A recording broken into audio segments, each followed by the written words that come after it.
Hello and welcome to Metal Vice, the podcast where we talk about all things music. Well, the things we care about. That's right, which is mainly metal music and live music. I'm your host, Brian, joining the other host, Karen. And this is another filler episode, so no segments this week. No news, no concert report, no concert calendar was the other big thing we do. Yeah, but definitely an episode that we care about. Yes. And that impacts us a lot. Yeah, so a while ago, Business Insider came out with a little short video on the rising ticket pricing and sort of breaking down what those prices were and going into sort of like the name, like the finger pointing, like it's your fault, it's your fault, your fault. And so they kind of break this down a little bit. We've watched it a few times. I think it's really good. It's, well, I won't say really good. It's well put together. It's well put together for what, 30 minutes, 20 I think it's like 28 minutes or something. Yeah. It's there's a lot of information. Yeah. And very well explained. Yeah, and it's on YouTube. So we'll put a link in the description of our YouTube video for that YouTube, as well as our audio only version for that YouTube. But this time we're going to do something a little different, where behind us here, where our logo is our TV, typically, we're actually going to play that video. Yeah. And pause and talk and comment. Comment when we have something to say about the video. Yeah. So like we said, we've watched this a few times. It's definitely worth watching. So we figured we were going to do an episode R666 on this, but we figured, fuck it, let's just watch it and go ahead and do that. Who knows if this will actually work, for, I don't know, legal purposes or whatnot. I think we're allowed to do this shit. I know other people do. We're commenting on it. So we're reacting to it. We're changing it in a way. I guess, yeah. I don't know how all that shit works. Fair use is the word that I wanted to come up with. Yeah. But we do want to give them credit because they're the ones that put this together, and it's just sort of to spur on the conversation, and we'll make comments during it. What we'll find out is, like, there's parts when I first watched this, I think you too, where we're watching it and it's like, well, hold on here. You're saying this thing, but there's also this counterpoint to the thing you just said, which, again, you just have to give it time because they do bring up that counterpoint later on where we're wanting to jump the gun a bit. So we'll try not to do that here. So if you're listening to this only, you should hear the audio. There's some visuals that are really cool. Like they have a ticket and they kind of break that down and whatnot. So really, you don't need to see any of it. No, you don't need to. Like I said, the visuals are kind of cool and whatnot. They do talk to people in the industry, and we'll kind of call out their names and stuff for you who are listening only. And if you can't read it on our screen either, again, the video is linked, or not linked, but the link to the video is in our description. Yes, yeah. So I guess let's go ahead and jump right in. For decades, fans have gotten very emotional about seeing their favorite artists. That used to be true for me. Yeah. It's harder than ever to see live music.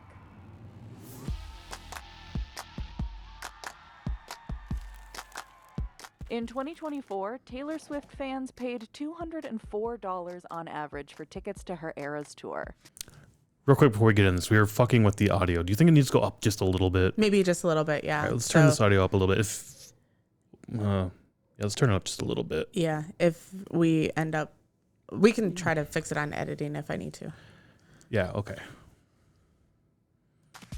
The average resale price for the tour was $3,800. The most that we've paid for tickets are $8,000. Wow. That's more than $2,800 US. So right there when she says the most that we paid, I'm trying to understand what, like, she's a lawyer. You'll see her later on. She brought a lawsuit against Ticketmaster for Taylor Swift for this concert in particular and supporting the Swifties and whatnot. And like I said, they'll call that out in a little bit. She does end up going to the show with her family as well. So when she says the most we ever paid was $8,000, I don't know if that's her or the people she's representing. Or is that $8,000 for all the people that she took, or did they pay $8,000 per ticket? See, I took it as per ticket. I took it as per ticket as well. Because when we talk about ticket prices, we say per ticket. Per ticket, like, that's how we always talk about a ticket price. Yeah. But I didn't think about for everyone in their family, which I could see being $8,000, and there was like 5 people they went with. Yeah. Which, all right, that makes some sense to me. Yeah, and from this view of, or from this description of the tickets were $204 on average for a base ticket. For face value, which obviously, if you're close to the stage, it costs more than, like the 400 section sort of thing. Because these were stadium tickets. But and then $2,800 as the resale. I think the most we ever paid for a single concert, not counting like the Headbangers Boat or Yeah, like a yeah, festival or festival. something was $480 when we went to S&M 2? S&M 2. Was that what it per was? ticket? Yeah. Okay. Yeah. And that was resale market. So I don't know what the Yes. tickets, and we were at the last row in the 400 section. So I But don't, yeah, and that is a good call out that you brought up, that this is averaged, and we've Yeah. seen this too, where and I'm sure other people have seen this, like floor tickets more expensive Yeah. than the nosebleed tickets. exactly. Yep. US dollars per ticket. 60 years ago, when the Beatles played the first major stadium concert in history, the most So that was really cool. See if we can rewind this just real quick. Or hold on. expensive ticket sold for $5.65. That's about $58 today. All right, they didn't bring it back, but that shot of the stage in the stadium, In the stadium, yeah. nobody on the floor. It was just Yeah. in the It's right there. right there. So if you're watching on YouTube, you just have to push the back button just to let you Oh, I did not know Yeah, that. All right, so- but no, that's really cool because now when you go to see it on like Wrigley, Yeah. you're on the field. Yeah. You're not on the diamond. Those are at least at Wrigley. It's blocked off. That's interesting here. This was at Fenway, right? If I remember right. Whatever the one I think in New York is. I think okay, so where not like Fenway. either the Giants or I think they were still in Brooklyn at Okay. that time, or the Yankees played. Okay. But yeah, it's interesting here that it's on the diamond actually, and everybody's just sitting in the seats. Oh yeah, that's not which- Fenway because they don't have the monster. Oh, okay. Okay. But it would suck if you're the people all the way on the right or left, or like the third baseline or the first baseline all the way at the end because you're like looking at their behind back. them. Yeah. Yeah, weird. Yeah. But Also kind of cool when they brought up the tickets. I love seeing old tickets and seeing the price for like Mm-hmm. Yeah, like $5.50, this. $5.60. And then they did do the math and it's like $50, which not bad. $50 for the Beatles. oh yeah, for sure. Yeah. Like I guess that's pretty expensive back then, but I mean $5 for a show, that I don't know, that seems like a steal to me. yeah. I mean, we've paid $5 per show before at like a Sure. We've paid like a $5 like cover. our friends band or Yeah. a cover charge. So, who's to blame?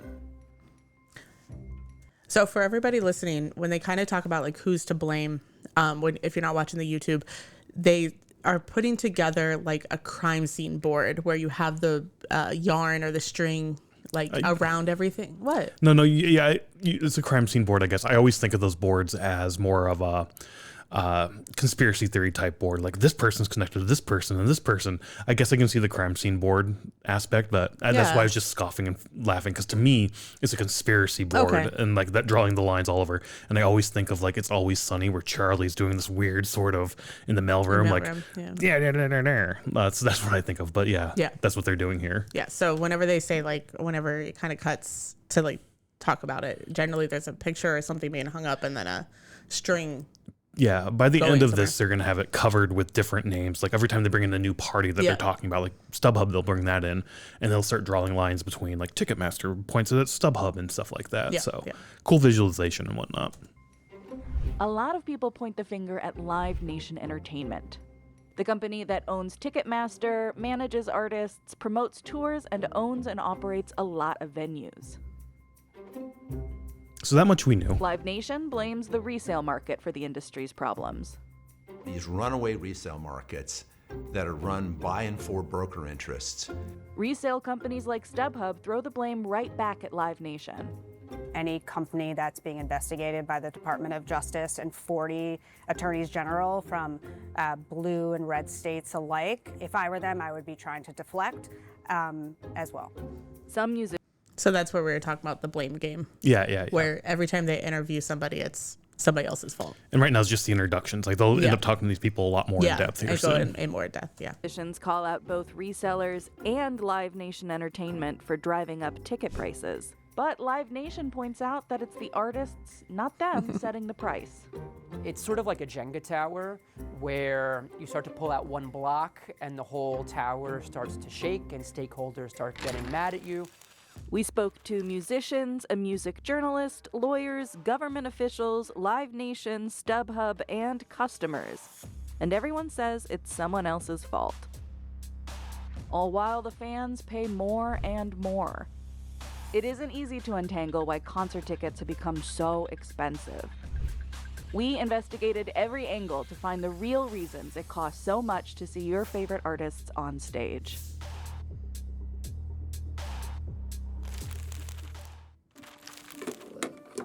I do like the CD player that they put in here. It looks like a record player. It looks like a record player. So up to this point, all the most of the performances that they're showing are like pop artists. Yeah, most of them Yeah. pop and rap. Yeah. Non-metal. Yeah. Concert ticket prices I'm have soared assuming- about 4 times. I'm assuming you're bringing that up because soon we're going to see a cameo from a metalhead dude in Yes. here. Yeah. Yeah, setting the stage a little bit. Yeah. Faster than the rate of inflation for nearly 30 years. So here, this is a cool little graph.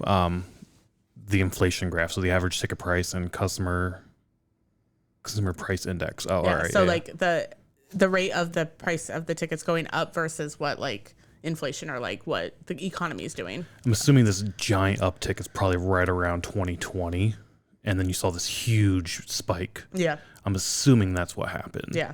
Because I mean, I bet everybody raised their prices to accommodate for lack of touring, lack of any revenue from 2020, 2021. Yeah. And just costs went up. I remember there was a lot of bands in 2022, 2023 that were canceling their tours because they couldn't afford like the bus, or they couldn't, you know, I think like, Godsmack did that in like South America. They're like, we had a tour, we can't Yeah. go because Yeah. buses are just way too expensive.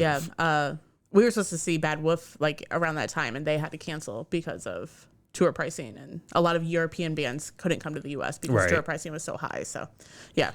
It's almost always an entire uptick too, except for this little dip right here where it that's does go interesting. down. I wonder where that is. I That don't- 2007 maybe, or I don't- 2008, like when the maybe- economy was doing maybe really like bad. the recession and everything. Yeah. That might be when that was. There's no other dates other than 1996 to 2023. Yeah, which is interesting. But that's an interesting thought of like, Yeah. why did this dip happen? But that recession probably is what it was. Yeah, and for anybody listening, so it does start at 1996 to go and goes to 2023. The consumer price index is at 94%, and the average ticket price is at 426% at the end of the. How it risen over that yeah. time period. Yeah.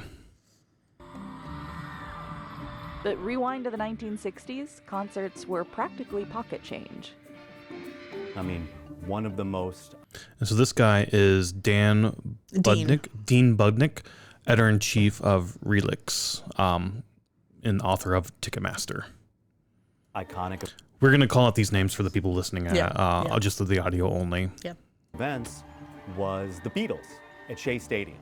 So one thing to point out, and I told you this last time we watched this, that the Beatles setup is literally just some amps and a little bit of gear, their microphones, and guitars. Yeah. Drum set on the stage. Yeah, and like we've said this in the past too, and I think they'll say it right here too, because I think when we were watching this again, this is where we're talking to yes. each other, and I we're would like, try not to here's do what's this. going on, here's what's Yeah. going on, and the very next thing that they're going to call out is that, well, production values Yeah. have gone way up, Yeah. or they're a lot different than they were back for this real show. And right here is a screenshot or a video of the Beatles just playing with like their basic setup. Yep. That cost $5. We found Rolling Stones tickets for $4.75 in 1965, and Bruce Springsteen tickets for $17.50 in 1985. To be fair, concerts today are much more Right here. elaborate. Yeah, now than they have those the early elaborate stadium setups. tours. As for the artists, touring just wasn't seen as a main source of income. Artists, for the most part, viewed live performance as marketing. They were making most of their money from recordings. So they'd go out on a tour to help support that particular album. That's always been the case that Yes. I've known. Yeah. And definitely with streaming and especially with just stealing music piracy in the early 2000s, you know, your bands aren't making that revenue Yeah. off of Yeah. album sales. The thing that I want to do some research on for a different topic later on is how much money did they actually make from album sales? Because you see, like, the Pink Floyd guys are stupid fucking rich. And it's like, did they seriously make that much money in the 70s and 60s and 80s from selling all this Possibly. shit? I wonder what like promotion costs were, like all that stuff, like just all the cost around it. If that was like a lot lower, and that's how they made all their money. And then you Because- also see like Zeppelin touring with a 747 and Yeah. Iron Maiden, they had their own plane as well that they toured around the world Yeah. with. And bands just don't do that now. They don't make that kind of money. And Right. to me, it's like, how the fuck did you make that much money back in the day? And yeah, or did the contracts then get sort of rewritten and restructured Yeah. to take the money away from the artist? Then at that point, like, well, you can go ahead and have more money on XYZ type yeah, thing. like on tours, on merch, that sort Yeah. of thing. But we get all the recording money or whatever. Right. So, But this is, oh, sorry. No, go ahead. I was going to say, this is a topic that we talk about all the time, especially now that we're calling out like new albums, or we call it like in the studio and stuff. Yeah. And it's like, well, this band's coming out with a new album, so hopefully they'll be touring soon, that sort of thing. So. And I remember in college, my undergrad, I did like a music appreciation class, and one of the guys, you had to like pick an artist and do a presentation on that artist. And one guy picked the Beatles as his like favorite artist, and they just stopped touring. And this was, way back when. I think there was I can't remember what show it was. It was at a stadium show, like a baseball park or something. And there's like video of them. Like the crowd was so loud they could not hear themselves, and you couldn't hear them sing. So they have like audio then just in the mics going beep, beep, beep, beep, beep, beep, beep, beep, just making noises and shit, because it doesn't matter. Nobody could hear. They were all screaming so loud. So at that point forward, from my understanding, the band's like, we're not touring anymore. They still came out with new music, new albums that always reached number one, which was unprecedented. To get to a number one, you had to like go and tour and promote that album. The Beatles did it just by releasing music, and boom, like that's how big they were. So yeah, just a whole different shift in terms of why people tour. Yeah. And they're going to talk about like David Bowie even calling this out of like, you're going to have to tour a lot, which we do see now. Every year, Avatar's in town. Every year, Lamb of God's in the area. But I remember tours used to last like 9 months. Yeah. And now bands are touring for a month and a half. They're shorter tours, but they do, it's like a 1 month on, 1 month off, 1 month on, 1 month off. But again, they're still coming back to the same area every year. I don't remember that growing up. Like Stone Sour came through Des Moines once, and that was the only time they ever came through Des Moines. Yeah, that's true. But then again, we lived in Des Moines and we weren't really looking at the concert setup. Like, I bet Chicago got stuff a lot. Maybe. I don't know. But Yeah. maybe it wasn't every year. Maybe it was every other year type thing. I don't know. Maybe. This all changed with the internet. The rise of peer-to-peer file sharing platforms like Napster allowed users to download recorded music for free. Again, we jumped ahead a little Consumers bit. suddenly realize that they don't need to go to their local Tower Records or Strawberries. As a direct result, revenues that are generated by artists drop rather precipitously. From 1999 to 2009, sales of recorded music in the U.S. were cut in half. I don't think I've noticed that the last 5 times we've watched this. The what? The 7.7 billion. What are you doing? I'm trying to get to, I tried to hit the back button and it went too far. Oh. So yeah, in 1999, record sales were 14.5 billion. I'm going to play this again real quick. And then in 2009, they were 7.7 billion. Yeah. Recorded music sales, not record sales. Sorry, to me, that's the same thing, Okay. I guess. Okay. Record sales I and would say recorded that's music. the same thing too. Yeah, like there could be a difference. There's semantics and whatnot. To me, that's the same So I'm thing. pretty sure in 2009, record sales were 0. Well, When not I- 0, but very low. When I say record, I mean an album of whatever was recorded. I understand. Yeah. That's Cut in half. Meanwhile, This next graph is concert sales that they're going to talk about. And I think it's like revenue generated. So 1999, it was like just over 1.5 billion, it looks like. And then in 2009, it's up to 4.5 billion. revenue from concert ticket sales in North America tripled over the same decade. While legally downloading music and streaming are often credited as saving the music industry, the massive loss in record sales revenue fundamentally reshaped the landscape. David Bowie saw it coming as early as 2002.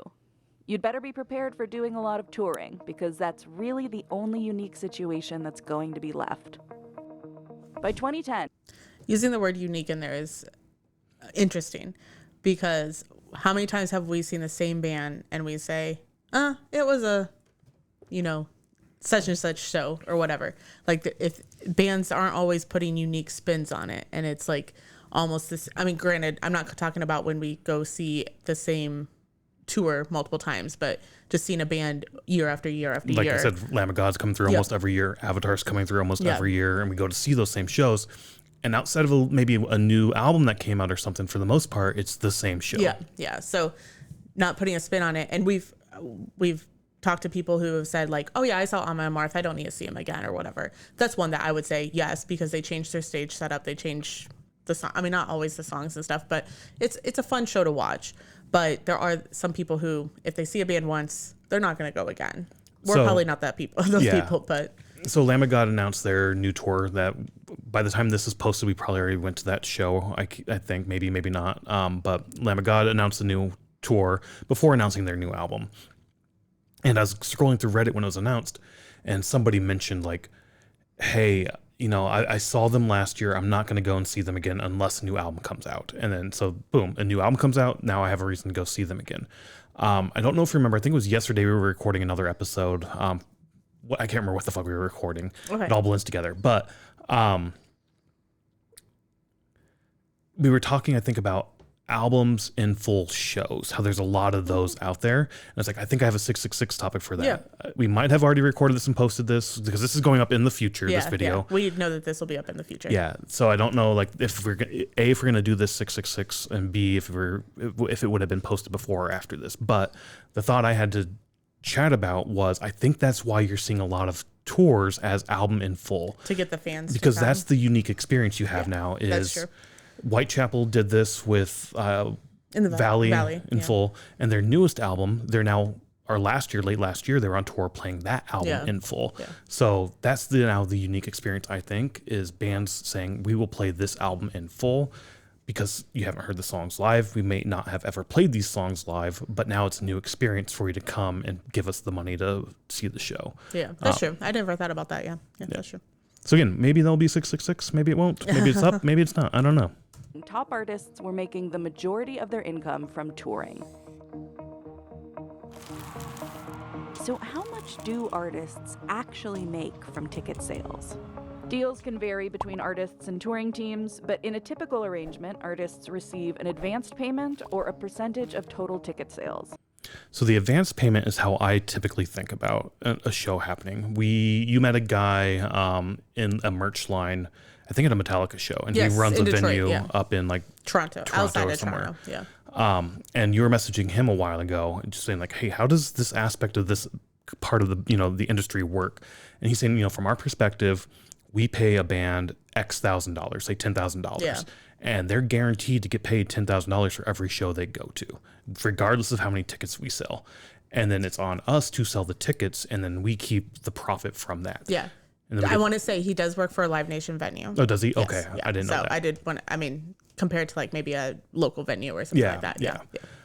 So that's how I've always viewed tours as well. And at the end of every year as well, there's some article that gets posted somewhere that's like, here's how much it would cost for you to book your favorite band for your birthday or something. And they go through the list, and it's like, I think Frozen Soul was on there one year. Oh, really? It's like Oh, we should have $8,000 them or come. $5,000. You just need to pay them up front that cost, and they'll show up and play a show. Just have him come on the third floor balcony of Yeah. our building and start playing a show. Yeah. That's funny. So that's how I've always viewed it as well. I assume some bands, or like especially the bigger ones, would, like Metallica, for instance, would probably rake in some of the ticket sales. That was probably how they did it as well. I assumed maybe they got, and again, this is all contracting and we don't know, but it's sort of like you give us a flat rate and then we get an X percentage on ticket sales. Yeah. The vast majority, I think, of what they're going to talk about is possibly, well, I don't know what they're going to talk about, but yeah, those are the two ways they're talking about here. That's what they're talking about here, yeah. But we've also been to some Friends shows and stuff like that where like it's free to get in, or like a $10 gover or something, and then they get a portion of like the bar sales or something, like for them to play. Yeah, or So, one time it was, you guys can take all the ticket sales, everything, but you have to promote it. You have to they bring did all the everything. equipment in. Yeah. All we care about as the venue is the bar. the bar. We'll give you the seats. We'll give you everything you need outside of lighting and sound. Yep. We just want people in to buy Yep. booze, Yeah, basically. Yeah. So it's all over the place. Yeah, But yeah. Let's listen to what they said though. Say the total ticket price is $140, which was around the average ticket price in 2024. Roughly $102 of that is the ticket's face value. The remaining $38 goes towards taxes and ticketing fees. Before anyone gets paid, around 30% of the face value, or about $30, covers the production costs of the venue and the promoter. That leaves roughly $72 to split between the artist and the promoter, such as Live Nation. In many cases, the artist takes home about 70 to 85% of what's left. Let's say $60 in this case, while the promoter keeps the rest, or $12 in this scenario. So One thing that every time I watch this and I think about, they say the artist takes home $60 in this Yep. example. Yep. They never say anything about the opener. Yes. And then that's one thing that I was thinking of. Yes. maybe not everybody has openers, but the vast majority of the shows we go Yeah. to, they have at Yeah. least 2 openers. I mean, even look at like Metallica. They have openers. And they're sometimes, Metallica. yeah. There's a couple times where they won't, like the 40th, special Well, occasions and stuff okay. like that. I'm talking about their tours. Yeah. Sorry. That's what we're talking about here is tours. So Sure, I'm just talking yeah. about events in general. Okay. But like it's not a guaranteed thing. Is all Yeah. I'm saying. In any case, I don't know where that cost for the openers comes in. That's Yeah. probably a guaranteed face or value or something of like you get paid $5,000 a show or something for each opener. But whose bucket does that come out Right? of? Does that come out of the promoter's bucket? Does that come out of the artist bucket? I'm Yeah. assuming the promoter. I like that aspect Yeah. is something they don't really break down that here. Yeah, I thought about that. So before you go on, I thought about that here. I think the last time or the second to last time that we watched this, because a lot of tickets, they're doing a $140 ticket, which they said was like the average or whatever. A lot of tickets that we see are like $35 Yeah. or $50 or whatever. So I'm assuming those are probably flat rate band, or they're getting paid a flat rate to go and not getting the ticket sales. Maybe I'm not sure, but just because of the venues that we go to, sort of thing. But if it's say a $50 ticket and then they have to break out all this money, that leaves, $25 for the bands at the Yeah. end, or like I guess $30 for the bands. Yeah, and I think then they break that down a little bit more here shortly. Okay. But go ahead. What else were you I was gonna gonna say with that price of the ticket, then it would be, like say there's $30 left. You have 4 bands on the bill, 3 bands on the bill. Oh, you're saying you split that. You split 30 that again. Yeah. Like you're making no money. And I know it's not like that, but like how simplified they put that, that's what was going through my brain. Gotcha. Now I see. I gotcha. But once the artist pays for their touring expenses, crew, and management, their real profit per ticket can drop to $30 or less. So yeah, that touring expenses again, that could be Yeah. where we paid for the openers out of that touring expenses possibly. as well. Yeah. I think the touring expenses is more having your roadies, your Yeah.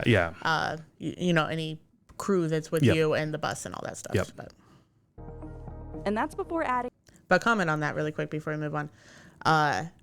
There's been a lot of bands that, will rent a van or something and they'll just sleep in the van instead of getting like hotel rooms. Mm-hmm. Is that in here where they talk about the hotel rooms? No, that was a different Business Insider. They did one on going from one venue to the next. Oh, okay. And they were talking about the art of tearing down and doing load out and load in. Yeah. So they had to book the hotel rooms and like all that stuff for their crew and everybody. And it's like those costs just are really high as well. So if you are a small band, more than likely you're sleeping on the bus or on, we see a lot around here where they rent like the RVs and stuff, but you're sleeping in that or you're sleeping in the van or whatever. Yeah, and you're not getting hotel rooms. Yeah, it really depends on, I think, the act and who you are and what you're making for money and whatnot. Like you're saying, I read an interview a few years ago with Corey Taylor even, and he was saying like, yeah, I don't fly. I don't like that whole like going to the airport and doing all that shit.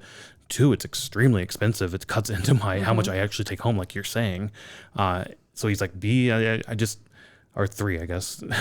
That would be C. A, B, C. Yeah, it'd be C. And he's like, C, I can take my family with me then on the bus. I can just get a bus for myself. It's much cheaper.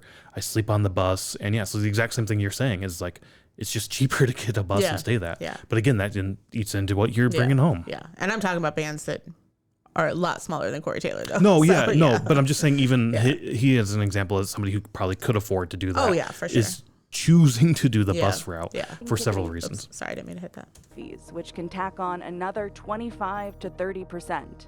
Most of those fees go to the venue, and a smaller share goes to the ticketer, around 5 to 10% of the total price, or about $6 in this case. So I don't know when to hold on. Ticket prices.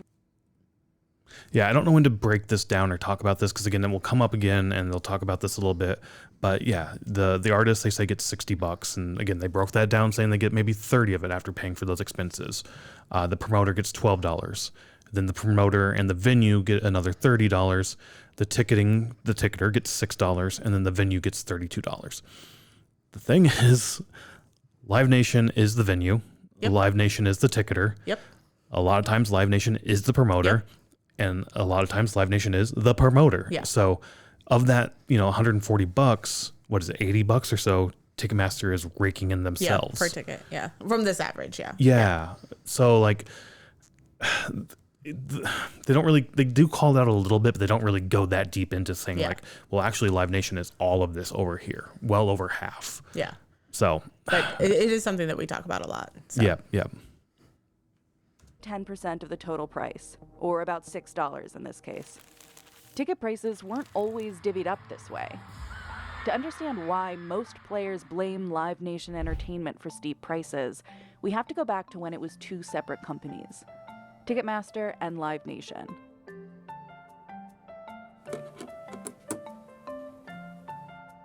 Consumers didn't always pay sky-high ticket fees. In the 70s, fans paid smaller ones, since venues and promoters also covered the cost.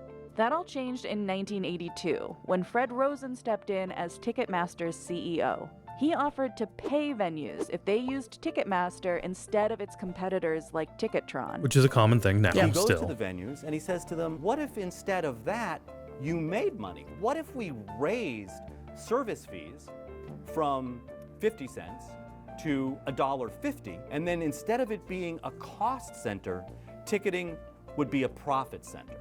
And all of a sudden, this revolutionized just the very idea, the concept. So really quick, on the screen, they have 2 tickets for $182. I don't know what the concert is. It doesn't say. So that's $364. They have service fees of $35 per ticket, so $70. And then you have your processing fee of $5. So $439 for 2 $182 tickets at the end, which is what normally happens to us. Yeah, yep. Of what service fees could be. Venue after venue signed contracts, making Ticketmaster their exclusive ticketing platform. By 1995, Ticketmaster owned about 80% of the ticketing market and had acquired its competitors, including Ticketron. I had actually never heard of Ticketron before. No, me this. neither. Not everyone was on board with Ticketmaster's growing Except from the dominance. 80s. Yeah, In yeah. 1994, Pearl Jam filed an antitrust complaint with the Department of Justice, This I've known about. alleging that Ticketmaster had an illegal monopoly on ticketing. The following year, the DOJ closed the investigation without action. Not surprising. Around the time Ticketmaster gained dominance, Live Nation was just getting started under the name SFX Entertainment, founded by Robert Sillerman. Robert Sillerman has the idea that he's going to purchase these local promoters, make them part of one big national company, and then it would be much easier, from his perspective, to route artists across the U.S. and also make money on the sponsorship side. The acquisition. So that whole demonstration, or if you're just listening, what was on the screen is a map of the U.S., dots in like the major cities, and then it's all connected, and then a finger kind of going like, we're going to go to this venue, this venue, this venue, this venue. You see that now, especially with the amphitheater show tour announcements. You kind of know where they're going to go, because if it's Live Nation promoted, depending on the tour, that sort of thing, that they're going to hit all these cities because there's a Live Nation amphitheater in those cities. Yeah, and they didn't say venue, they said promoter. So I think there might be a difference there. I don't know this either. That to me, the promoter is somebody who's regionalized, like you said, in Chicago, and they know the venues of Chicago, and then they're responsible for doing like this regional promotion, but without actually owning the venues.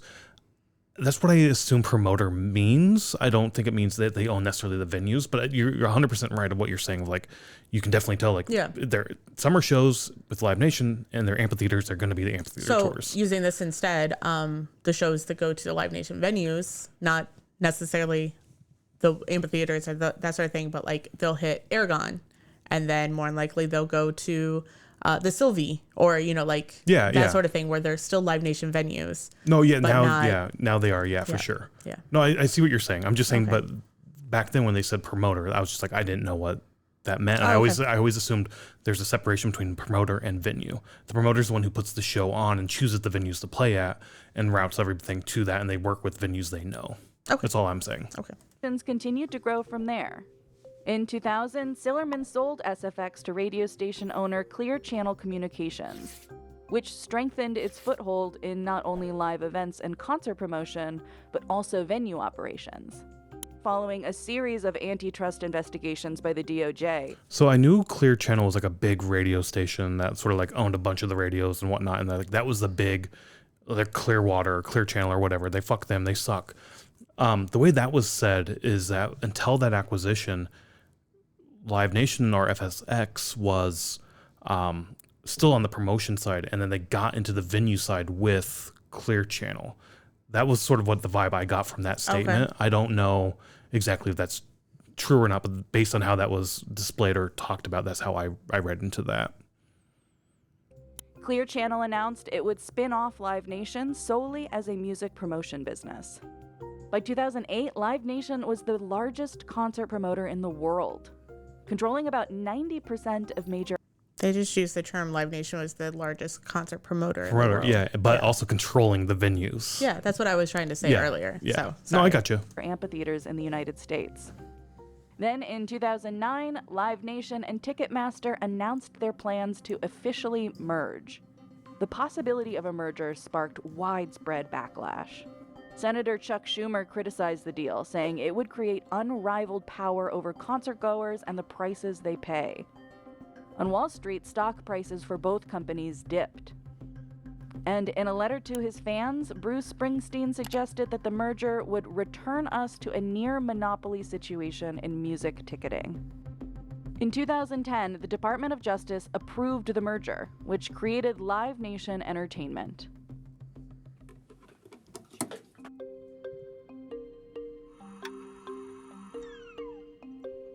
After the merger, Live Nation Entertainment just kept growing.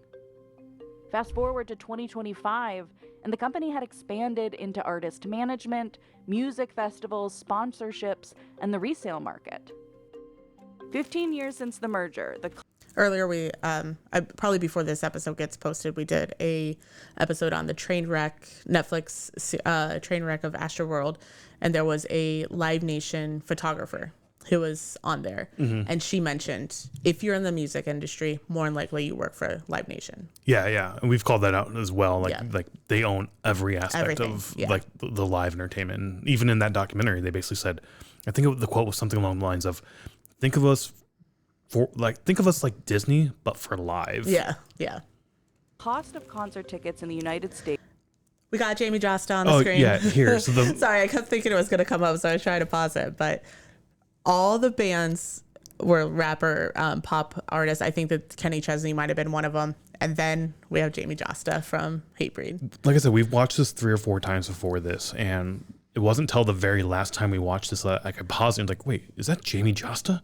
And I only noticed it because of the shirt. The shirt, yeah. And then I was like, wait, I think that is. And he has the headband. Yep. And then, of course, he got the shit grin that he's always got on. And then you can see Hatebreed you on can the see back. Hatebreed on there. Yeah. Yeah. So that was kind of cool to see. And get a lovely crowd surfer, whoever that is.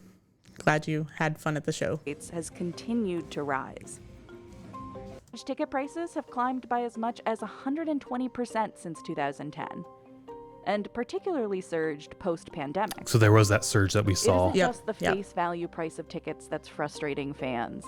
It's also the numerous fees. A 2018 report from the Government Accountability Office found that fees averaged 27% of the ticket's price before resale. So, Mr. Brian, what's our average ticket price? 27 to 31%. Okay, They're picking the low end. Yep. So in our spreadsheet, we track the ticket price, we track the fees, and we track the tax. This goes back all the way to 2022, but we weren't tracking all of that down to that granularity. So it really starts in 2023, where we had a average ticket rate of 22%. The fee rate. The fee rate, yeah, sorry. And then in 2024, it was 18%. 2025, it was back up to 22%. And then so far in 2026, as of this recording, which is February 9th or something like that, based on the tickets that we've purchased, it's 16% for that. So do you include in there the total price of tickets and then the fees that are on our spreadsheet? Yeah, so I take the total ticket column sold, add that, and I do the total fee column, add that, and then I do the percentages between those. So yeah, that's how I do that. Okay. So like Headbangers Boat, Do you have fees for Headbangers that? Boats in there. Yep. But are there fees on that? I think there is fees on that. Okay. So the And those Fire- are pretty high if I remember correct. are they? Okay. So Fire in the Mountains aren't included in that because there was no fees. Sure. No, yeah, I'm feel saying sure. I'm just trying to think of the ones that I know that have no fees. But anyways, so there's some in there to make our fee rate maybe a little bit lower than others. And like if we purchase tickets in cash, you put the price on there, but we don't pay a fee. Because there's not a fee in there. Yeah, Exactly. which we just started kind of doing. But anyways, I just wanted to call that out as well. But we Yeah. have noticed that like Live Nation, the fee is really high. Well, Mostly it is. Mostly it's not. Like what do you mean mostly it's not? I mean, we have seen somewhere it's not. There's somewhere where there's no fees at all, even for Live Nation. Okay, so if you do the promotion thing. If you do the promotion, like the $25 Yeah. tickets, there's no fees associated with that. Yeah, which we buy like 2 tickets for. There's times where we do like the BOGO deals where it's buy 2, get 1 free. And the fees on that are astronomical. Yes. Because you get a reduced ticket face value, but your fees rate is still the exact Yeah. same as it would if Yeah. it was full price. Yeah. So what I'm trying to say though is like if we buy a Cobra Lounge ticket versus a Aragon ticket, we notice that the fees are a lot higher. That's all I'm saying. Yeah, no, I get what you're saying. I'm not like trying to say like Live Nation is horrible. I mean, they are Sure. horrible, but I'm just saying we have noticed a difference. Yes, again, yes and no. In those particular venues, in those particular examples, yes, we have noticed a difference. With other distributors like AXS, like we thought those would be less. Those are just as much, if not even more, than Ticketmaster at times. That's all I'm saying is like it really depends venue by venue where you go. That yes, sometimes you will see very, very low ticket prices. Sometimes you won't. That's all I'm saying is yes and no. That's all. Okay. We saw this frustration firsthand while speaking with fans outside J-Hope's concert. I don't know who J-Hope is. The fees are too much. K-pop, J-pop, my homies J-hop. hate f***ing Ticketmaster.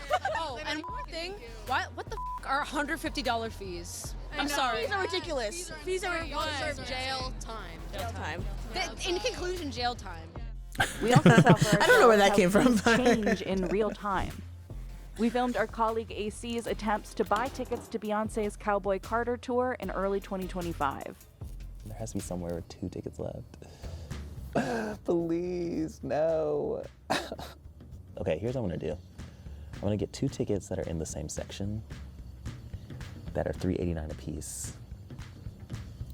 And then I'm just gonna see on the day of if people will move. Let us sit next to each other. Order.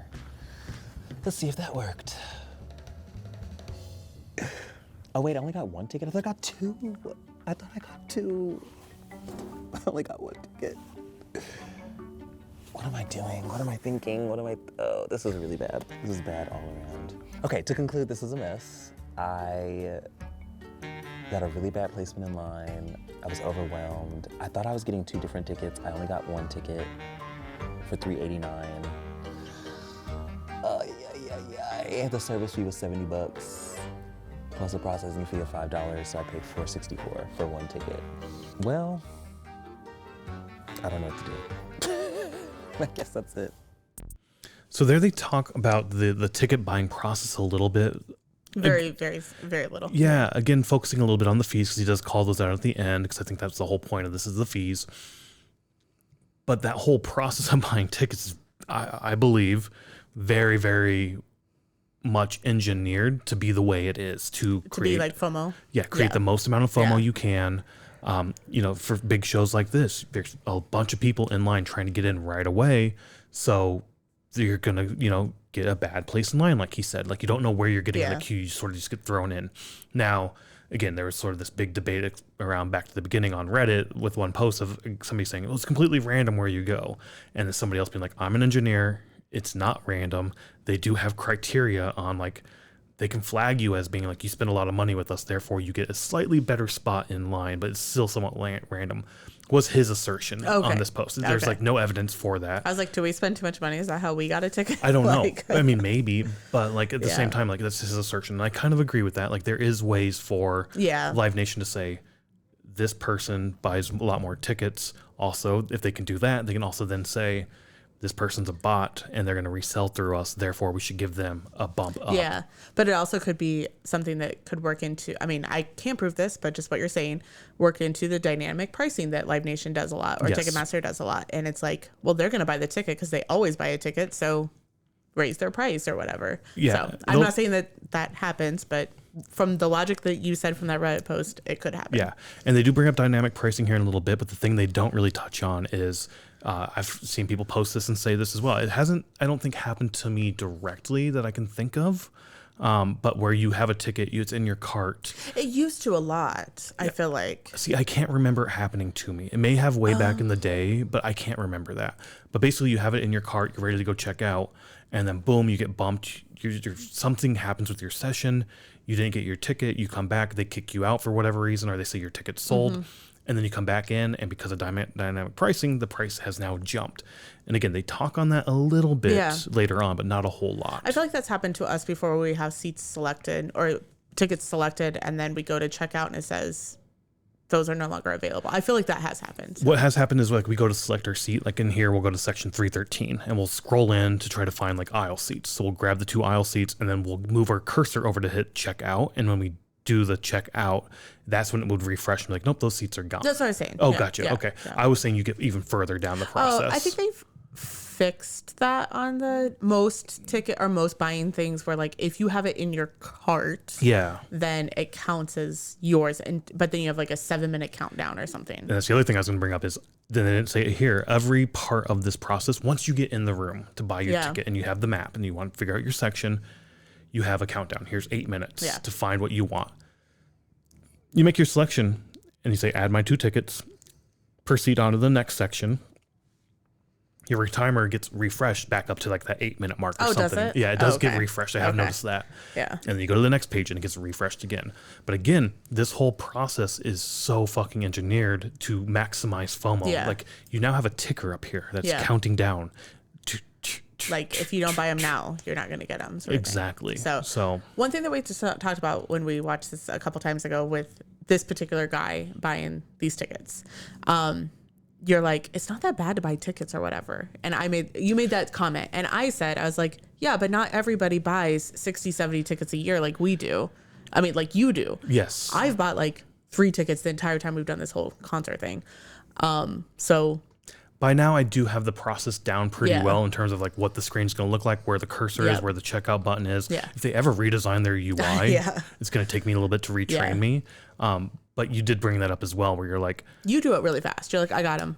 but you Yeah. even said like, I wouldn't know what the fuck to do. Yeah. I would be the same, like the way this guy is right now. Yeah. Like, what do I do? Yeah. So like if you don't go to that many concerts, it's not something that you have in your brain like you do. So, but I mean, we've had moments like this, like buying back to the beginning, we were all like, oh my God, oh my God, oh my God, Yep. anxious about getting them.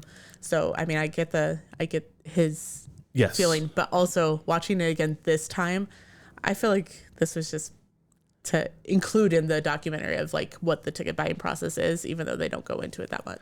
Yeah. Now that we've been talking about it, I can't remember what spurred this on other than the ticket buying process is just flawed in general or Yeah, something like yeah. that. I did like his approach or his plan to be like, fuck it, we're just going to grab 2 tickets Yeah. and we'll find places to sit. Yeah. But they only had one selected. Right. And then exactly. Which again is really fucking hard to do. Yeah, I because know. you can't buy just one ticket by itself. I know. I had that problem going to Disturbed here in Yes. Chicago. I could not get 1 ticket. Right. Everything was 2 tickets. You have to get 2 tickets next to each other. So I don't know. It's interesting. It is interesting. No artist is immune to rising frustration from fans. In 2022, Live Nation Entertainment faced backlash from one of the fiercest fan bases in the world, Swifties.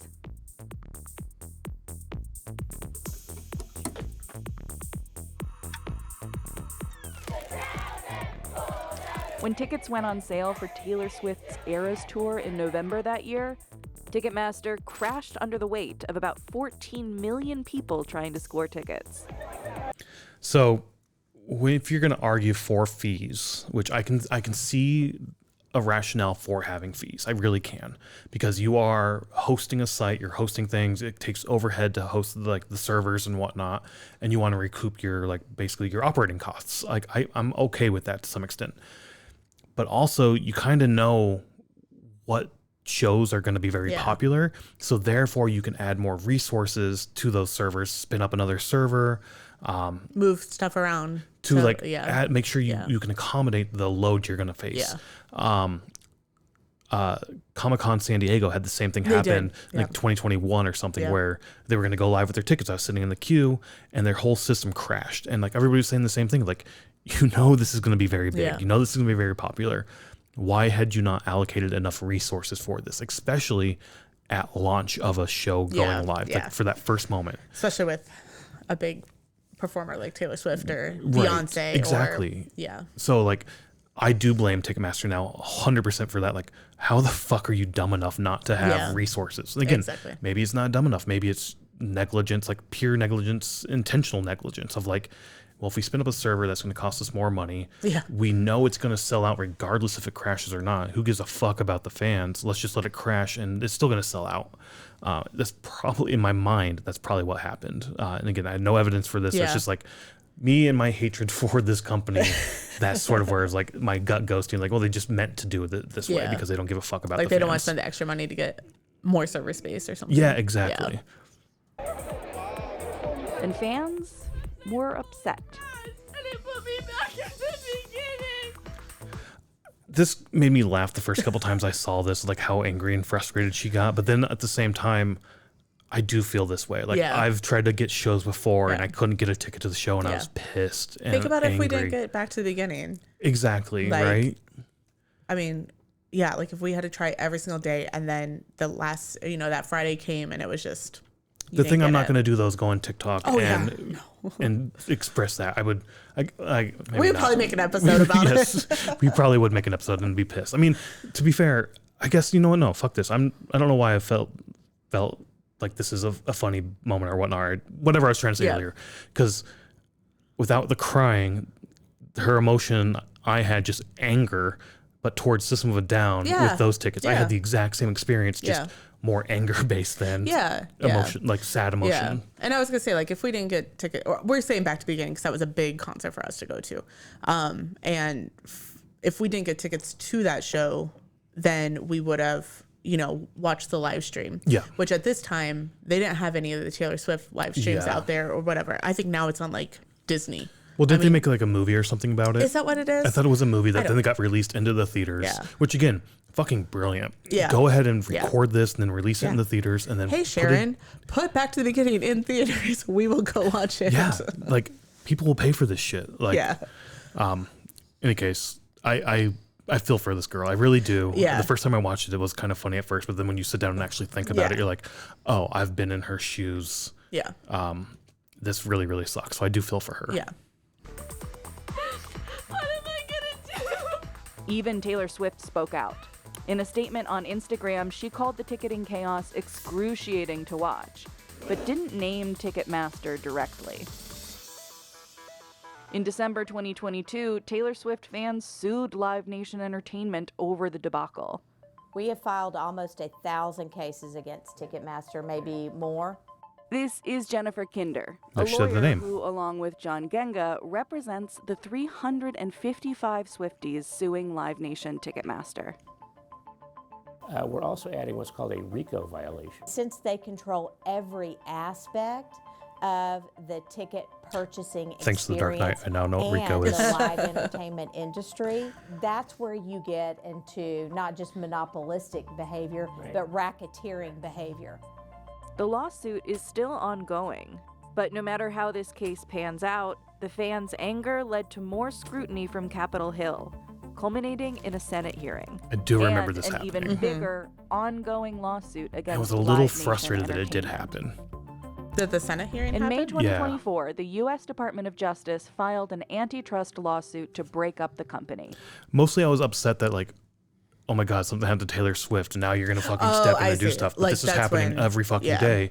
But you don't give a shit. Mostly, again, like, towards me as a metalhead. Like, same thing with, like, the Grammys. The reason I hate the Grammys is, like, we're throwaway people, you don't give two fucks about us. But nope, it happens to your goddess Taylor Swift, and all of a sudden it's like, fuck, we got to stop the fucking world and get this fixed. And it's like, we've been fucking saying this for how long, and you don't give two fucks or you don't listen. But nope.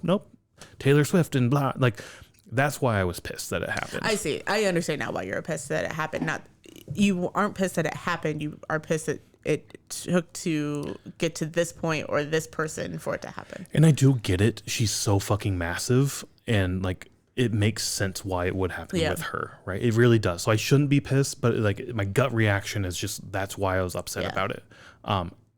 In the end, it's a good thing. It's good that it happened. Hopefully, there's the lawsuit they're going to talk about. So we'll see. While monopolies aren't inherently illegal in the U.S., the Department of Justice I did not know alleges about. that I Live thought that they Nation were illegal. uses its dominance to intentionally stifle competition. So what we do in the monopolization complaint. This is Doa Meki. Meki. She was a former acting assistant attorney general at the U.S. Department of Justice Antitrust Division. Is really explain all of the ways that Ticketmaster and Live Nation are this dominant intermediary that artists, venues, and fans cannot escape. That's Doha Meki, who helped launch the DOJ case. Since we spoke with Doha in late 2024, she's left her position at the DOJ. The lawsuit is still moving forward, with a trial scheduled for March 2026. The DOJ claims Live Nation Entertainment. I think it was March, so it's going to be after this will be posted after, but I think it's scheduled right now for March 4th, 2026. I was going to say, I think this is probably going up sometime in April or even later, maybe even July or something. Yeah, so it might be a while, so but there might be a resolution or I don't more know if information. There will be. There's definitely more information. Yeah, more information. Maybe not a resolution yet, but definitely more information about it. Entertainment's flywheel business model enables the company to engage in anti-competitive practices. So here they like show the flywheel of ticketing, concert and venues, and then advertising. And in the concert and venues, they show like concessions and parking. Yep. Because that's one thing they touch on a little bit, but not a whole lot. But like, yeah, like that's part of owning the venue is now you have it locked down in terms of what you can charge for beer. Yeah, think about the Tinley Park Amphitheater where parking, like if you parked in the far parking lot, I think it was free.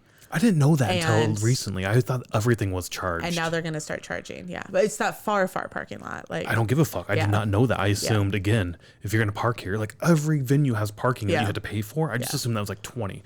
We paid for like $50 parking one time, I think. We did, yeah. And I was like, whatever, you have to pay for parking. So we just paid for parking. Yeah.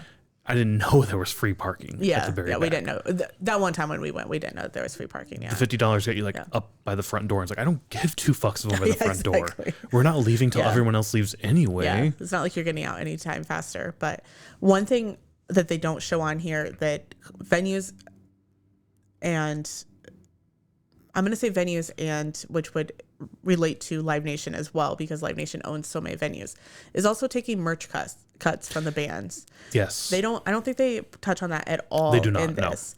And maybe that's something that just didn't come up when they were researching or whatever. But I know there's a lot of bands, there's a lot of venues that aren't Live Nation that do merch cuts, but most Live Nation that I know of are taking merch cuts. I believe that they announced like 8% of their venues were going to stop taking merch cuts or something. Live Nation did, when that became a big thing. Yeah, which, fuck, I don't know where those 15 venues are in the entire world, but I think it did come down to like 15 venues. Was it all it was? It was. It was so stupid. Okay. I think it was a way for them to like get it out there like, oh, we're going to stop doing this. But in reality, it's still happening everywhere. So. Yeah, this episode is definitely focused on just the ticket pricing itself and not necessarily the revenue stream of Ticketmaster and Live Nation. We say Ticketmaster Live Nation because it's the same. It's synonymous with the same thing, even though the company is Live Nation Entertainment. I believe that's their like legal name or some shit. Yeah. In any case, we've done 266s on merch cuts. I think just like our thoughts and then like learning more about it. I wanted to do one more, which we probably still will do at some point. About like the history of merch cuts. I found an article that sort of dove into like the history where it came from, why it was this thing initially and how it started, and then sort of where it kind of went to. So we might do a 666 on that, and it'll be like the last merch cut episode we do probably for a while, if ever. Unless we talk to somebody directly or something like that. Yeah. But we've talked to other venues like the Rave up in Milwaukee. We were talking to the woman who runs that. We did a tour and we asked her about it. And she's like, yeah, I do take merch cuts. We do take merch cuts here. The bands settle up with me at the end of the night. And you know what? If they're a smaller band, they come in and sometimes I tell them like, go ahead, take it all. We don't need your merch cuts. We did good enough on beer sales. You guys need this. You're working your way up. But that's a venue that cares about the scene, about the industry, like industry being, they do a lot of metal shows there. So they care about the artist because again, they know if you keep the artist well, they're going to want to keep coming back. Exactly. And also I think something that came out of either that conversation or somebody else that we talked to it about the rave merch cuts, but it's some other venues are like they count you in and count you out. Yes. And at the rave they don't. At the rave it's like you tell us what your sales were. That's right. I forgot about that. I asked the person at the merch table about that at the end of the night or something. I was like, hey, are they taking merch cuts here? And he's like, you know what, they are. And you know what? I don't give a fuck. I'm happy doing that because you know what? I needed a chair. I needed a marker. I needed something. Yeah. And they're just like, oh, here, have it. Go ahead and take it with you. Even keep it or something like that. Like, I need lights. Like, oh, hold on. We'll get a guy to go downstairs, grab some lights and bring them up for you. And don't charge them for those lights where other venues, and they'll talk about that. Yeah. They will charge you for this equipment that you're renting. Is that on here that they talk about that? Or was that the venue In-N-Out thing that we watched? They're going to talk about towels at the Senate hearing real soon here. Oh, is it? Okay. Because I know it's like, also in that other one where they charge you for a towel. Yep. Here, $200 for towels. Yeah. And do. So stupid. It extracts service fees and revenue from fans. It is often a default ticketer at the venues where artists want to play. It owns 60 of the 100 largest amphitheaters. Yep. It has acquired promoters. It signs up artists through its Live Nation promotion. They keep focusing on amphitheaters for some reason. I don't know why they're focusing on those unless that's like the largest type of venue they own. I think so, because I did see an article, or I guess I was going to do as part of our new headline series that we've been trying to do, but I kind of stopped it because I think somebody just clipped it out of the earnings report from Live Nation, and when I read it, I didn't read it the same way. But now Live Nation is working on. They have the monopoly on the amphitheaters. I'm going to use the word monopoly because it is pretty much. And now they're going to focus on like the small arenas, like the Sylvie, they're smaller venues, yeah. Yeah, like where like maybe like 4,000 to 7,000 people or whatever. Yeah. And also even go as high as stadiums. Did they say stadiums too? In the earnings, that's what they said. Oh, really? Yeah, to focus on stadiums. I believe Soldier Field near us is Ticketmaster. It's not owned by Live Nation. Yeah. But everything goes through Ticketmaster. That's the default ticketing. They probably have a contract with them because they do have their name like plastered on the wall. Yeah. I think it's owned by the city, technically, because it's like a federal landmark or something like that as well. But anyways, I was just meaning like they have the monopoly there. And even in Milwaukee, we saw that same thing they were talking about during that earnings call. I think they also called out like smaller, more intimate venues as well. What's the one in Milwaukee going to be called? I can't remember what it's going to be called, but they're doing a venue like the Sylvie, but it's not quite like the Sylvie. What venue is it? Well, take a step back. I think it's a mix between the Sylvie and the Rave, because I think they're supposed to have 4 venues in that one venue, ranging from sizes, from small clubs to medium to a larger venue. And I think that's to compete with the Rave. I think so. Yeah. I really do. And when they were petitioning for that, the Rave was translated, no, stop this. Unfortunately, it passed. So support the Rave if you go to Milwaukee. Yeah, please. Fingers crossed that the Rave can withstand this. I think I hope they can. I think they can, just from their poll on everything. Yeah. In business, and what we allege in the complaint is that this flywheel is really mutually reinforcing. You can't compete, you can't enter, and you can't escape Live Nation's flywheel. Those allegedly anti-competitive tactics include locking venues into long-term exclusive contracts to limit competition from rival ticketers, and restricting artists' access to venues unless they agree to use Live Nation. I've heard that too. I've heard that too. Like when you book, that they won't let you go to venues that are not Live Nation. Which I mean, yes, and again, yes and no, because I think they prefer it in some situations, but there are also some of these shows are these artists that will play like Static X, for instance. They played House of Blues and then they came down and they played The Radius. So I think I'm not saying in every situation that is the case, but I'm also saying there is some leeway to like not let it happen. Maybe enough where Live Nation can be like, no, see, we let Static X go down to The Radius and play, so therefore we're not doing that. So, but those was on 2 different tours. Sure. So I'm wondering if like one contract is you have to use Live Nation venues, and then the other one is Maybe it's part of the contracting when Yeah. you put the tour together. The promoter you get says, well, these, and again, they own the promoter, so the Yeah. promoter's gonna say, let's do this. And maybe the reason they went down to the Radius is like, we need a larger venue, and Aragon is full, so Yeah. therefore let's come down to the yeah, Radius. potentially. Yeah. And 'Cause, the I mean- Radius is not Live Nation, right? No, I don't think it is. It's a private equity group or private group that owns Yes. that, but not the same private group that owns Salt Shed. Those two are the newer venues that Yes. own. That are Owned by independent, different- yeah, independently. independent. Well, yeah, independently owned, but they do use Live Nation security. Well, again, another aspect of live music Yep. that they, just another arm of the, the business or Yeah. the product suite that they offer, Yep. the Oh, service suite. Live Nation executive Dan Wall has an entirely different take on the DOJ lawsuit. Any allegation that our business practices are explaining these ticket prices is just cynical and untrue. If you take that $100 ticket, face value ticket, remember the promoter's going to make maybe $2 out of that. And then when you look over to the fee side, people always make the assumption that those fees are Ticketmaster fees or whatever the primary ticketing company is. They're really not. If you've got a $30 fee on top of that, then the ticketing company is going to get $4 or $5. So there he's saying, us as Ticketmaster get $4. The venue takes the $26. But what he's not saying is, in most of the cases, we are the venue also. Yeah. So like, Well, he's Ticketmaster is in the venue. Live Nation is the venue, but Live Nation and Ticketmaster are one. right, but like, it's like it's fucking cutting hairs and Yeah. like it's no. Yeah, exactly. Yeah. I didn't take all that. Yeah. The venue took all that, and then he turns Yeah. around with a fake mustache on, like, hey, I'm the venue. Yeah. So right now they have the same graphic up. They're just going to put different numbers probably Yeah. on there, but it has the same where there was like venue, ticketer, promoter, and or something, and then promoter again. Promoter double dips. I remember that. I think it was the venue also double dips. Oh, do The they? venue gets some part of the ticket as well as some of the fees. Okay. But the DOJ they lawsuit didn't go through the claims whole that thing, by so- acting No, not as this both time. the ticketer and the promoter, Live Nation can double Right dip here. Yep. and inflate fees Sorry, and I revenue. jumped all ahead at the again. expense Again, yeah. of fans. Although ticketing may earn Live Nation just $4 to $5 for every 100 spent on tickets, the company's 2024 financial results reveal So here they're showing like the advertising, the ticketing, and the concert and venue sort of revenues. And the ticketing aspect that they're talking about is 1.2 billion, where advertising, the revenue they generate from that is 763 million, and then 529 million from the venue. So that's $2.5 billion Yeah. annually. that it's actually the most profitable arm of the business based on adjusted operating income. Live Nation's CEO Michael Rapino said so himself in a 2018 earnings call.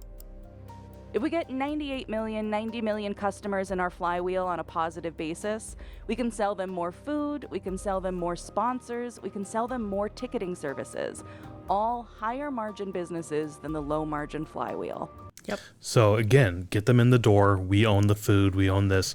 And I'm assuming that like advertising revenue that they talked about is probably from, Aragon isn't actually Aragon. It's Byline Bank Aragon. Yeah. It's, the naming rights for the venue. Once you're in the venue, it's all the advertising you have on like the toilets, on wherever the fuck you look, which we were talking about this yesterday, watching a soccer match. Oh, yeah. And I was like, I fucking hate, and I even told my dad this a couple of years ago when I went to see a Cubs game. I was like, Wrigley is a fucking hideous stadium. I love Wrigley. Wrigley is one of the most beautiful baseball stadiums in the world, and it should be. But it's not. It's fucking hideous because every place you look, here's a new ad, here's an ad, here's an ad, here's an ad, here's an ad. The fucking tarp that the rainwater, when it rains, they pull the tarp out. It's a Reynolds Wrap ad. And it's like, this is fucking ridiculous. Why do I need an ad in my face all the time? Yeah. And it makes me think of Ready Player One, where you've watched this. It's like the virtual reality show and whatnot, and they have like the headsets. And this one evil company wants to take over, but they don't have the rights to do it, and they're working to do it. That's the whole plot of the movie. Once they do it, though, they have plans to sell 81% of your viewing space for ads. And they're like, we can do this before we induce seizures.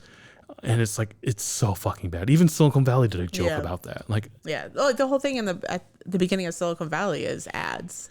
yeah. It's like just the ads. intros, Yeah, all the intros. companies. Yeah. Yeah. This is just interesting. Sorry. When it comes to the DOJ's allegations of anti-competitive practices, Dan points out that it's industry standard for venues to have exclusive deals with promoters. Industry standards set by Live Nation industry. You can definitely make that. I mean, or was it Ticketmaster? It was Ticketmaster who started it. Yeah. Like you are the largest player in the industry, so you have the ability yourself to set the standard. Well, I'm saying because right here so if you're just watching this, there's the picture of the Fred Rosen guy who started the whole fees as revenue. Yes, well, yeah, and it's like you use us as your ticketer, your sole ticketer, and we will give you money. Yeah, and so that's what started the industry standard, and they're saying that this is the industry standard set by them. Yeah, that's what I I'm see saying. What you're saying. Yeah, and claims that competitors are doing the same thing. The ticketing market evolved in a way that ticketing contracts are granted by venues on an exclusive basis. So AEG was our biggest competitor, also is a very major owner and operator of venues. They have lots of venues, and our policies are pretty much exactly the same. And that's where I was getting at. Like Ticketmaster now, in today's world, I see what you're saying, like going back in the past, but in today's world, Ticketmaster, because of their size and weight in the industry, if whatever policy they set, everyone else behind them will then set it as well, because it's lost revenue if we don't follow their model, because I mean clearly they're able to do it, so if we don't follow it, we're going to get left behind. We're not going to make as much money, therefore we can't expand into new markets, we can't then provide our services as well as we talked about earlier. AXS is, and I think it's AEG is the parent company of AXS, but their ticket fees are on par, if not just a little bit higher than Ticketmaster's are. Sometimes we let our rivals in, sometimes we don't. And that's what we're saying with but the two aren't exactly created equal. Radius. Live Nation controls a dominant share of the U.S. concert promotion and venue operations market, far outpacing AEG. So today, the industry is at a standstill, and everyone is pointing the finger in a different direction. The blame game. Live Nation Entertainment says high prices reflect demand. And ultimately, it's artists who set the base price for tickets, not them. And again, the demand is... Talk to some musicians. Sorry, I was just going to say, the demand, again, is somewhat focused, or inflated, I feel like, because of that FOMO way everything is architected. For sure. So again, like, you can tell it's very popular because of the demand. It's like... because people are afraid it's going to sell out, because you're going to sell to bots, because it does sell out, because technically it's sold out, but you sold into a bot. Yeah, and there's open seats everywhere. Exactly. We've been to shows and we've gotten upgraded seats because the bot didn't show up. Yeah. Which is cool for us. Yeah. And while the band we spoke to agrees that artists set these base prices, they point the finger right back at Live Nation for high ticket fees and controlling the industry. In January 2023, following the Taylor Swift lawsuit, musician Clyde Lawrence of the band Lawrence appeared at the U.S. Capitol to testify in a Senate hearing. Clyde shared that Live Nation often assumes the roles of promoter, ticketer, and venue operator simultaneously, a claim echoed in the DOJ antitrust case. If they want to charge us $250 for a stack of 10 clean towels, they can and have. I don't know why that was in quotes. Yeah, I know. I don't know what. That he like and have. Yeah. But yeah, I forgot that he said that in here. I just remember it from the other one, or the other. We went on a business insider that we watched. Yeah, after watching this the other night, after coming back from a show, we watched this, and then we went through like a stream of watching a bunch of Business Insider stuff, even including like Legos and shit. Yeah, I forgot about that one. Yeah. False alarms. Lawrence even included the lyric, "Fame's overrated. Live Nation's a monopoly." Beyond the lyrics, band members were a bit more cautious when we caught up with them in their studio, saying that Live Nation isn't solely to blame. There is a lot of consolidation, and part of working with Live Nation does mean that you are going to work with Ticketmaster, and part of working with AEG means that you are going to work with AXS or Access. When we're ragging on Live Nation, in a lot of ways it's because they are the biggest company, and so they have the power to set industry standards. Right. And that's a really powerful position to be in. While Lawrence says companies like Live Nation Entertainment carry a lot of the blame, the band joins Live Nation in calling out another key player, the resale market. I think one piece of ticketing that artists don't have any say in is the secondhand ticketing market. In 2024, more than 250 musicians, including Billie Eilish, Lorde, and Fall Out Boy, signed a letter urging lawmakers to help reform the broken system of predatory resellers and secondary platforms. And there's data to back them up. This chart made by the Government Accountability Office in 2018 lists 3 studies that found that resale prices could range from about 15 to 112% more than the face value price. This is hard to validate, I think. Yeah, I would agree. Which is one of the reasons I always throw when we do an episode on a live show is to say what we paid for a ticket. One, for our personal tracking, because we said this multiple times. We've seen Avatar almost every year and Lamb of God almost every year. So for me, it's kind of fun to track that over a year. Like last year we paid $50. This year we're paying $80. What the fuck happened for that $30 jump? But also, you don't know the ticket face value until you go in to buy it the day of. Yeah, that's true. You don't know if it's going to be dynamic pricing or not. People don't really talk about how much they paid for their ticket. Yeah. You don't get very many physical tickets anymore where it's listed on there. It's all digital. Live Nation, I don't think even does physical tickets anymore. No, I don't think so. So, finding the face value is extremely hard, I think. They must have done it some way. There must be a way to do it out there. But again, that goes into that FOMO and that sort of, you don't know what the price is going to be till you get in there. And then at that point, you're already in there and you have 5 minutes. It's $30 more than you wanted to pay for your ticket, but you're already rushed. You're kind of flustered. And at the end of the day, you're like, fuck, it's just $30. I won't go to the bar tonight. I won't go get this tonight. I won't eat out this week. Something like that. So I don't know. And a 2023 NITO study of 65 concerts found that resale tickets averaged nearly double the original ticket price. So that said, original ticket price was on average $67.47, and resale was $95.69. Do you remember what year that was for?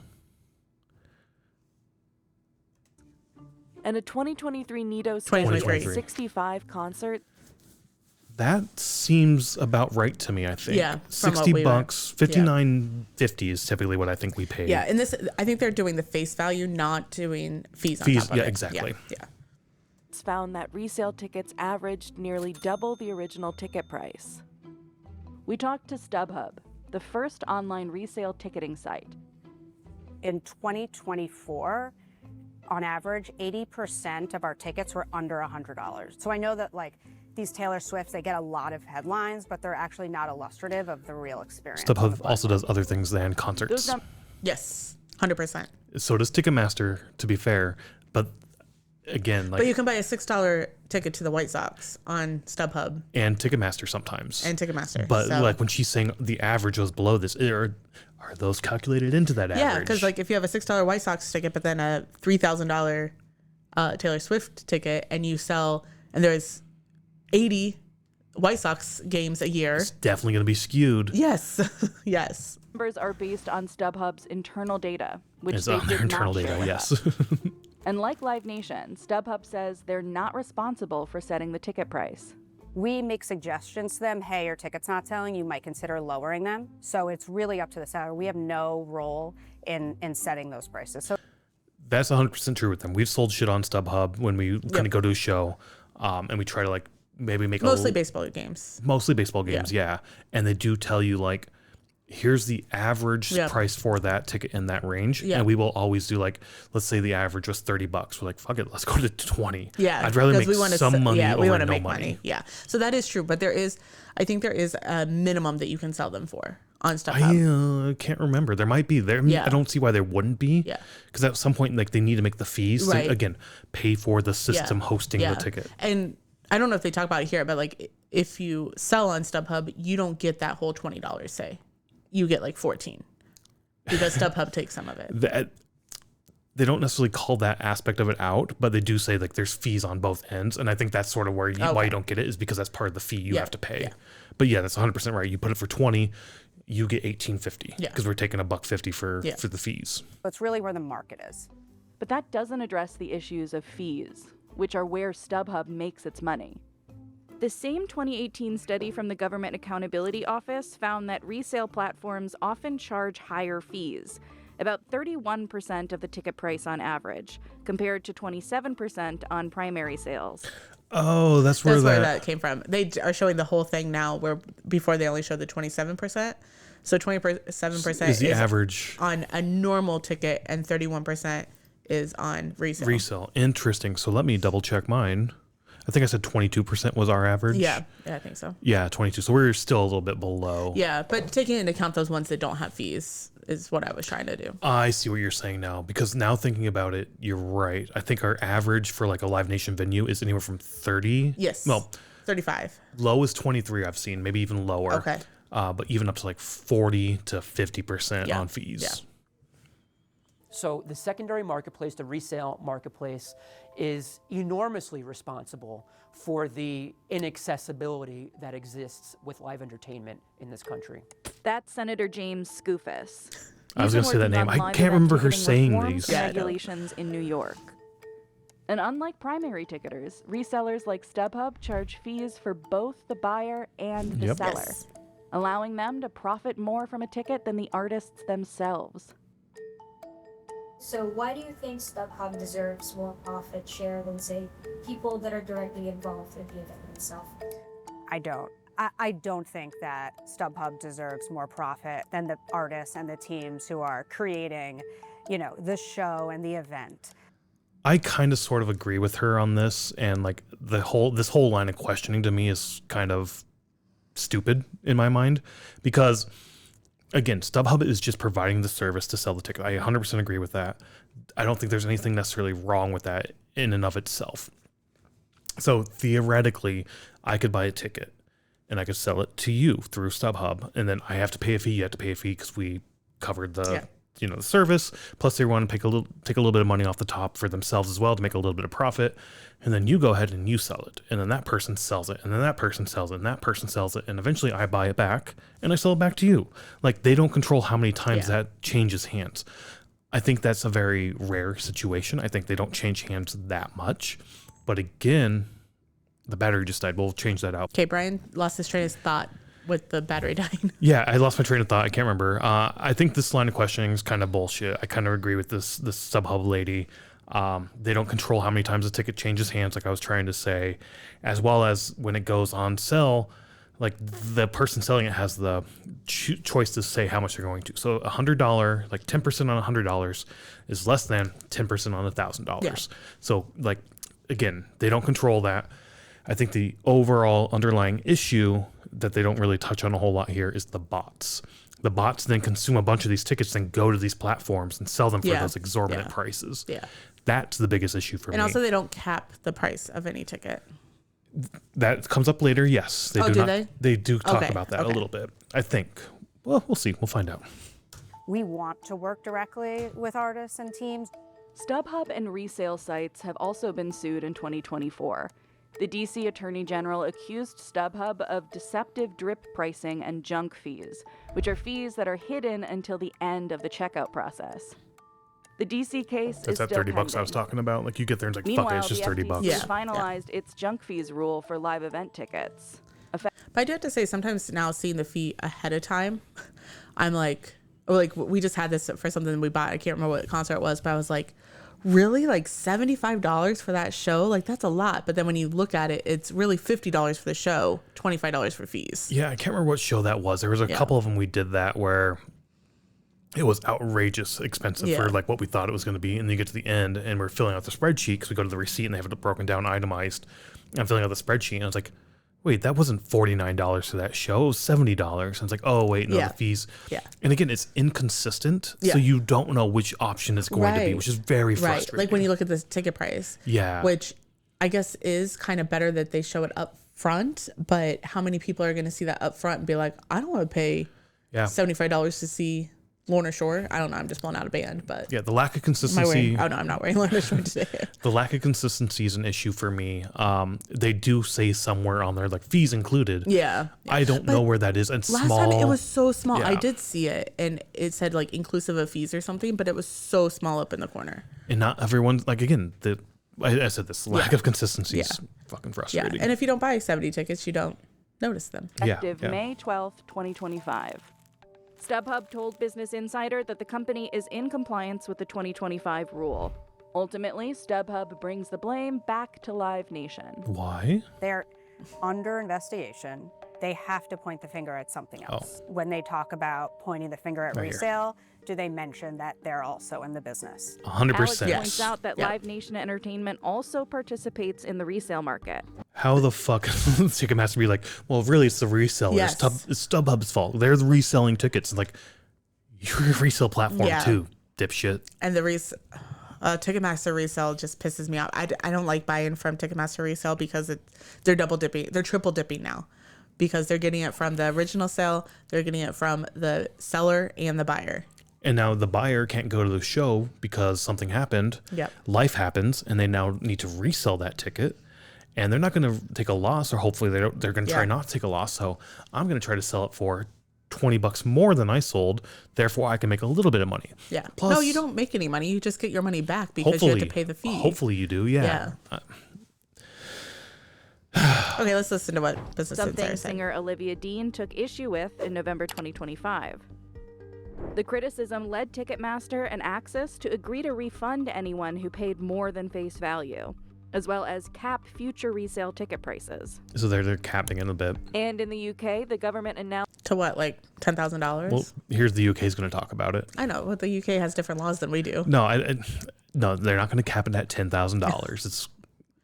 I get your joke. So my whole thing with the whole resale that I was meaning about capping the tickets is especially when we were going to a lot of Cubs games, you would go on and somebody would have like a ticket for like $1,000 for just a regular game. And it's like, nobody's going to pay $1,000. And I feel like it's like somebody's just putting it out there to put it out there. Yeah, I mean, for sure. That definitely Yeah. happens, for sure. Yeah. Anyways, that's where I was going I with got that. you, I got So you. I don't think I said that when I said the whole capping. Yeah, no, but I in got you. November 2025 that it would ban the reselling of tickets at a price above their original cost. So I think I just read yesterday on Reddit that California introduced a bill to do basically the same thing in California. Oh, perfect. Yeah. I want more clarity on Yeah, this because when they say above the cost, what is the cost? Is it Yes, face value that's true. or is it the fees? Because when I want to resell my ticket, I'm not reselling it for face value. Yeah. I paid $50 for face value, but I ended up paying $90 after the fees. I'm going to sell this for $90. $110, $100, knowing that they're going to take a fee off the top of that, so then I can make my $90 Yeah. back. Yeah. Like so what is the original cost? Is it that $50 or is it that $90? Yeah. There's so Cobra Lounge near us uses I don't know. I can't remember if they use it. They might use it, but it's Dice. Dice. Dice Yes, is the one. it is Cobra Lounge uses Dice. And if you need to resell your ticket, it basically goes into a queue for resellers to, like, you've put your name on the queue before. I've bought tickets from them before the show started. So like before it even sold out. I've purchased tickets after a show has sold out, and I've sold tickets after a show has sold out. And yeah, you're right. You say I want to be on a waiting list, and you sell your ticket for the exact price you sold it for. No fees on either side. Yeah. There's fees underneath it, I think, as part of the ticket. But again, that's for hosting the platform, hosting the servers and everything. So those are associated. But I guess maybe the platform is getting double dipped on the fee, but like you get your money back when you sell it, right? I get 100% of my money back. Yeah. The same price I bought it for is the same price you would buy it for. Yeah. Again, but that face value, there's a one-time fee that was paid once. Okay, No yeah, matter that's how what I many mean. times the Yeah. ticket changes hands, there's a fee that is paid one time. Yep, that's what I meant. Yeah. And I love that platform. It's so fucking brilliant. And like, you might not sell your ticket, but whatever. Or you might not be able to get a ticket because nobody comes off or sells theirs and you're on the wait list. Yeah. Which it happens, but at least there's that ability to do that. But you do it, like, I think when the email comes up for that, like, you have like that is frustrating. A very short time. You have 15 minutes from the email or the text message to buy it, which you have to do something. You have to do something. You can't be like, oh, you have 24 hours, because then it would just never happen. I think there's one time I got off the wait list and I got the notification, but I was on like a client call or something and I couldn't look at my phone. And then I got, after the call, like another hour later, I look and like, fuck, I got tickets, but they're gone. I went back on the wait list and probably got tickets again or something like that. In public statements, Dice Live is Nation fucking Entertainment awesome. distanced itself from other resellers. Speaking of Ticketmaster's resale program, in 2025, the FTC sued Live Nation Entertainment for allegedly allowing bots to bypass So they security just talk about measures bots. while But for profiting security from the additional measures. fees and inflated markups. Live Nation denies the FTC's claims, but say it's rolling out changes to its resale service. But you know from a spectator that bots are buying these, especially at stadium shows, because you have rows of people or rows where nobody is sitting. Which is weird because you have like the max amount of tickets you can buy is 8, which I do think is high. It is, Metallica for their 40th did 4 tickets Yeah. per person, which I saw people in threads and whatnot talking about like, I have 5 people in my family. What do I do? And like, Well, you sorry, figure your out, child has to stay home. you figure out which one of your children isn't going, exactly. which is a shitty answer. It I do is, think yeah. is a shitty answer. Yeah. But at the same time, I'm sorry, 4 is a reasonable number of tickets Like back to to buy. the beginning was 2. I think that's even better. I do too. But I can understand why 4 is better. Like why 4 would be more reasonable for a family of 4, because that's how my family unit grew up, as a family of 4. Because Brian is best. Well, even think of like single children. yeah. Like then you're at 3. So I think 4. I get it. I think 4 is a middle ground between 8 and 2. 6 I think is pushing it. 8's definitely pushing it. Yeah, 8's a lot. Anything over 8. So when I see like max of 8, I'm like, are you fucking shitting me? We just did beer sell and it was max of 4 per person. I'm like, that is fucking ridiculous to allow 4, but it's for the beer, not for the metal show. So I get that. Yeah. Even with those changes, artists take issue with the secondary market because they don't profit from inflated resale prices. And I think solely from Lamb of combat God said this- that too. Like he's not Lamb of God, sorry, Godsmack, other God band, where he's like, yeah, no, like the secondary sucks because I don't see that ticket, so I'm going to try to raise the price because I can see that they're selling for $2,000. Like, why the fuck wouldn't I do that? But at the same time, they're bots, just like you said, throwing it out there. Somebody will pay it, right? Yeah. Ticketmaster introduced dynamic pricing back in 2011. Essentially, The first time we watched this, I was so surprised that started in 2011 because I feel like it just became a thing, or like people I remember talking about blowing it. up with Bruce Springsteen Okay. a few years ago where he had dynamic pricing. Yeah. And it's like, I thought Like in you were 2023 or something? something like that. Yeah, Yeah, that's why I remember it. And it was like, you're supposed to be the common man, like supporting of the common man, and here you are supporting dynamic pricing. Like Yeah. I remember that with Bruce Springsteen. Yeah. Like, fuck this guy. artists can increase ticket prices in real time when the demand is high. And again, demand is always high at the beginning because the Yeah. whole system is designed with this FOMO approach. So you're going to have a huge influx of people right at the beginning. So you're going to do surge pricing right then. But also you have a bunch of bots coming in right then Exactly. as well. Exactly. So everybody's just fighting for these few tickets you have, and you just see it as traffic. Yeah. I see it as, here's 20,000 people trying to buy 5,000 tickets, when really of those 20,000, only 2,000 are real people. The other 18 are fucking bots. Yeah. I don't know what stadium they're at or what venue they're at here, but like the shot that they have here is just the like tall like condo building or office building with Live Nation on the side. Yeah. So I never noticed that. I never noticed it either, but except for where we paused it. reap the benefits. Dynamic pricing has made headlines for pushing up the price of tickets, angering some artists, while others faced criticism from Here's fans Bruce for Springsteen. using it. How does it make? While others faced 2002, July of 2002. Okay. criticism from fans for using it. 2022? Yeah, 2022. Yeah. How does it make you feel that people are paying like up to $500 for this show? Angry, upset. We're not about that, to be honest. I'm not about dynamic pricing. Hell no. That's what I gotta say. They need to stop with this dynamic This is pricing that that J-Hope normal show. people can't afford and only the Nepo babies and the bots can buy. Because who's buying a $500 ticket? Like, I gotta eat. I got groceries. So this happened to us when we went to System of a Down. Yes. Because we spent, I don't know, $200 a ticket, $180 a ticket. It's on the spreadsheet and we talked about during that episode. And then the day of the show, you could still buy tickets from Ticketmaster, not resale. Not only still buy tickets, but you could buy tickets to the first pits. Yeah, that's what I was going to say. For like $85. Yeah, for $80, which were cheaper than what we paid for. And like that, again, anyways. I went through that episode. I talked about it. I fucking hate Yeah. System of a Down now because of this whole approach, mainly because it was their name on it. And we did so I believe the first night sold out, so then they announced the second night. Is that correct? It was weird as shit. They said the first night sold out, but I had because I'm a Fire season ticket holder, I had an access code to get the first day. And there were still some tickets available. Oh, okay. So technically it wasn't sold out, but they were claiming it as sold out. And we couldn't go to the first day because we had another show. So we went to the second day, which was Labor Day, I believe.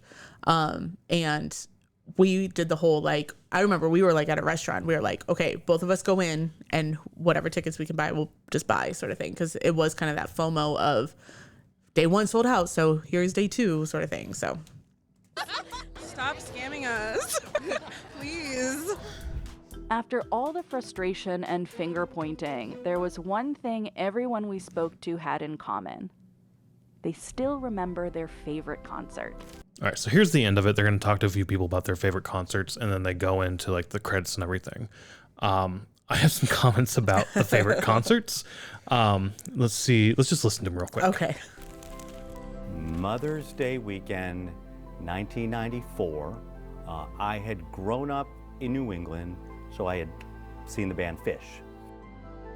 That's a tough one. I was fortunate to go to one of the U2 concerts at the Sphere. In college, a bunch of friends and I saw Gym Class Heroes. My favorite concert ever was Bruce Springsteen in Spain. Last year, we were able to go to Paul McCartney's Underplay at the Bowery Ballroom. My daughter has been a Swiftie since about the age of 3. By doing that together, that we were less mom and daughter and parent and child, but we were more fellow females in the world that we live in today. It reminds us why live music matters. It was a night where essentially, for the first time ever in the band's career, the band is music I care for, they played essentially an entire improvised second set. I do like that, the jumping music I care for. To these songs that we've all... Hey, we say that. Yeah, you what don't, we care about. You don't have to like metal. You don't have to like pop. You don't have to like rap. Like, just like music. Go out and explore. Not everybody likes the same thing.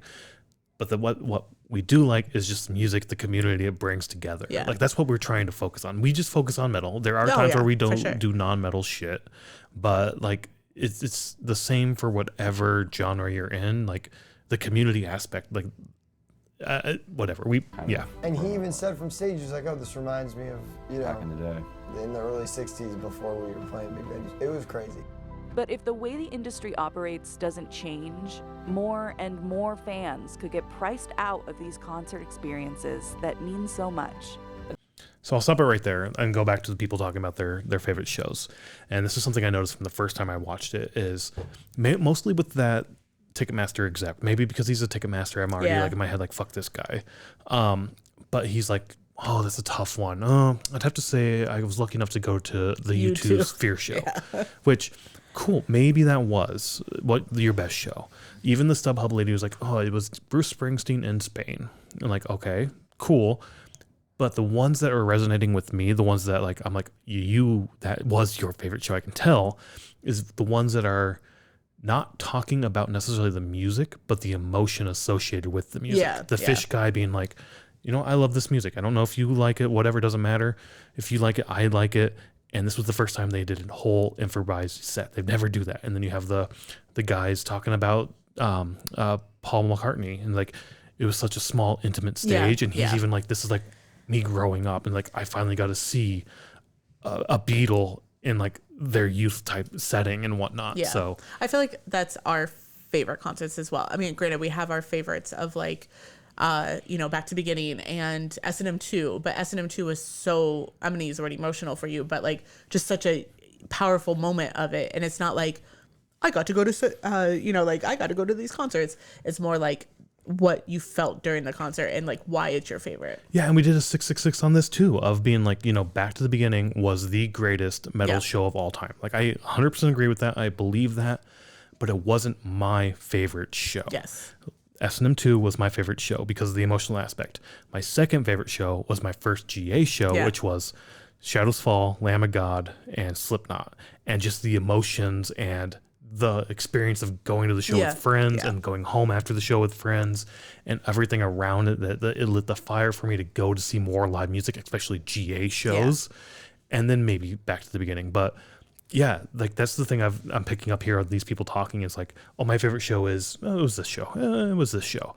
Oh, it was this show because of this emotion. Right, like the lawyer lady talking about, I went there with my granddaughter and my daughter, and it was just us as women coming together. Like, yeah, like it was something that they could do together. Yeah. Yeah. Like this, again, emotion. It's emotion based, not necessarily the music or the biggest show. The biggest show I got to see was the U2 show at the Sphere. Yeah. It was this show because of the emotion. Yeah, I feel like we have that when we do our year-end reviews now. Like it's not necessarily like the best show we ever saw. It's like what we got out of it. Yeah, exactly.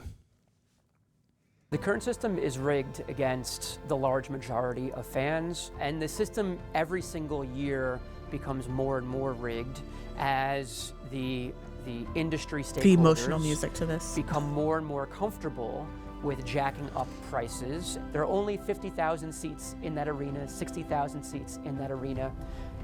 I remember that from Back to the Beginning, people before they went on sale, like talking about like, well, that stadium only holds 37,000 people or something. We like did that. the same thing. We did again another 666 on this of like, why aren't they playing here? And somebody, because I always thought the O2 Arena was massive. Yeah. And somebody pointed out like, no, that's It's very the same. small. They Yeah, like it's the added a same comment size. underneath it like, it's very small. It's the same size as Madison Square Garden. I was like, Yeah. wait, Madison Square Garden's that small? Yeah. But I remember doing that with the stadium side or with Back to the Beginning of like, there's only this many seats, blah, blah, blah. It's a question of how many of those 50, 60,000 seats are filled by normal fans versus rich fans. We had a discussion about this with our Did we? friend about how it's now going to a concert is an elitist thing. And granted, the concerts that this friend goes to is much different than the concerts we go to, but it is, I mean, we've seen it at shows as well, like where like people kind of show up and like they're in the box seats or they're in like all this, especially stadium shows and stuff like that. Like there is the elitism to it, especially with maybe like a Taylor Swift thing or Coachella or some of those festivals and stuff, or like Lollapalooza. I mean, you could buy like Yeah. a $4,000 one-day ticket to sit in a tent. Riot Fest though does the same thing. They do. Yeah. So I honestly have a issue with this statement and what he said. Like, I want to see more normal fans, not rich fans. And to me, it's fuck you. Like, a fan is a fan. Who cares how much money you have, how much money you That's paid for true. your ticket? A fan is a fan. Yeah, but it should be accessible to everyone. That is what it should be. It should be. And maybe that's where he was trying to go, and he used the wrong words. The way he phrased it, I did not like. To me, that was sort of this divide of like, rich and poor, blah, blah, blah, blah. Because take us back to 2009. We would not be seeing 70 shows in 2009. Fuck it. Even 2016, Metallica was here in town. Exactly. We couldn't afford to go buy the secondary tickets to see them at Soldier. Yeah. And like I remember walking around that day and being like, God damn, being very depressed that I couldn't go to that show. Yeah. Going back to that girl again early on, she's like, what the fuck am I gonna do? Yeah. I was physically and visibly depressed. We You should could have come tell. down here because then I don't think they blasted. I don't think it was until Taylor Swift that they started blasting music. We could have heard it. Right. But like his I want normal fans, not rich fans. Yeah. Like, no, fuck you. A fan is a fan. Yeah. It should be accessible. Yeah. Like it should be the way it is now is the reason you have more rich fans is because of the bots. And I think that's, again, like you're saying, he's trying to get to that. Yes, And like, that's what you need to eliminate. You need to make it an even playing ground, that an even field. We are equals. When you go to a show, especially the shows we go to, and artists call this out too, is like, I don't give a fuck how much money you make. I don't give a fuck what you do for a living. I don't give a fuck what your background is. I don't give a fuck what you voted for last election. We are here tonight as one family, as one people, and we love each other. We're here to support each other because we are people with different background. Like, all that shit's different, but this is the commonality that we're here as one. And like, that's what music should be. Exactly. Yeah. I want more normal fans in those seats.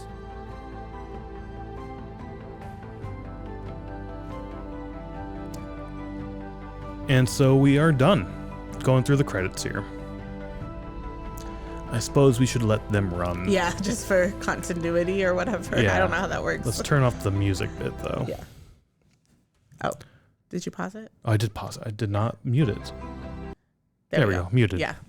We'll let the this run in the background, and hopefully we'll catch it before one starts. But this is probably the 6th or 7th time we've watched this. I think so. Somewhere in there. Yeah. And every time I think that I get new thoughts in my head, even this time, like talking about things. So. Oh yeah, we'll watch it for sure again and again. Yeah. So I think it was well put together, and it's interesting because the conversation that we've had here for like an hour and a half or whatever is exactly the conversations we've been having since you found this and watched it one time. And even like bringing up points that we've brought up multiple times in other episodes as well. Yeah. And to friends and to other people. Like, I mean, at work one day somebody brought up Live Nation, and I was like, I could go on for 30 minutes about Live Nation. Like, I'm like, I have to get something done, so I cannot have this conversation. But yeah, I mean, anybody who goes to a concert, even if you go to one concert a year or, 70 concerts a year, you're affected by what they talked about here. Yeah. Even Even if you don't go to a Live Nation show, you're still affected by it in some way. They don't really come out with a clear conclusion of what the answer is, which, it's hard to say what an answer is. I don't think there is necessarily a silver bullet that's going to solve the high ticket price issue. I think there's small steps we can take. We've already mentioned one, limiting the number of tickets you can purchase. Yeah. Trying your best to get rid of bots, ass wipes. Like, Supposedly they're trying. I don't think they are. No, I don't think so. Me personally, they don't care because they get money both ways. That's my thought. Like, there's no incentive in my mind for them to do it, because the more bots they have, the more money they make. Yep. And that's what they're a business. Yep. I understand a business needs to make money, but at some point you need to be like, you're making too much. Like, this it needs to be stop. ethical. It can't just be, we're making money so we don't care. Capping resale price, I'm fine with, as long as I can recoup everything, including my fees. Yeah. Which, again, we brought out Dice. Dice is so fucking awesome. I love Dice. Not many people use it because it is a smaller ticketing distributor that smaller venues use. More club shows, more like the very, very small shows use. Sleeping Village here in town uses them. That's the one I was thinking of the most. Yeah. So I don't know. They ended it, I think, appropriately, which was the same thing we say. Like, live music is fucking awesome. Yes. Yeah. And we always end our shows with, go and check out live music, because it is so awesome. The community aspects that we've already mentioned, all the reasons we mentioned, live music is so fucking powerful and amazing.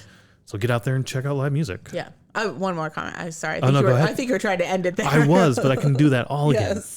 The one thing I wanted to bring up is, it doesn't matter like what show they were showing in there. I know we always talk about metal music. I called out Jamie Josta and like the crowd surfer and like the crowd coming together and stuff like that. But it doesn't matter what fan they were interviewing or showing. Everybody was having a fucking great time. Yeah, we saw that even with the Travis Scott Astroworld documentaries. Everybody's talking about, like, there's one part where the girl's talking, and she gets done talking, she's like, you go to music and it's this euphoric experience, and then you're just there as a community, you're singing, you're happy, and like, you basically just described live music and why it's amazing. Yeah. So we always gravitate towards metalheads and metal music and the community that we have with metal music, but I think every genre probably has this. Or, like when you go to a concert, I'm sure everybody gets the same feeling that we do when we go to a metal show. So okay, end it. Hopefully this is our listen to this. This is our first time trying this whole video on the TV and pausing it and chatting about what's going on. Hopefully you enjoyed it, especially if you're listening. Hopefully it turned out okay listening alone. I think the volume I think we explained the things that need to be explained. Hopefully. Yeah, and that was also one of the reasons we did a 666 sort of sub-series thing going on that we release on Mondays, is that those are typically, not only are we trying to hone in our ability to talk about one topic in a confined time frame, but also Those have more of a visual component Yeah. where we're throwing Yeah. stuff on screen like record store day shit and whatnot, Yeah. right? So there's a visual component to that. So this is the first time we're doing like an episode with a heavy visual component with Yeah. this video. Yeah. Again, it's going to be in the description of both the audio only version of this as well as the YouTube version. Go check it out on there. I mean, if you don't want to listen to us talk, like, Yeah. go watch it on Business Insider. As Yeah, well. for sure. And we're gonna watch it several more times. Yeah, exactly. Like we need 30 minutes to kill before going to bed or going to a show or something. Throw this on, just have it on in the background for us personally.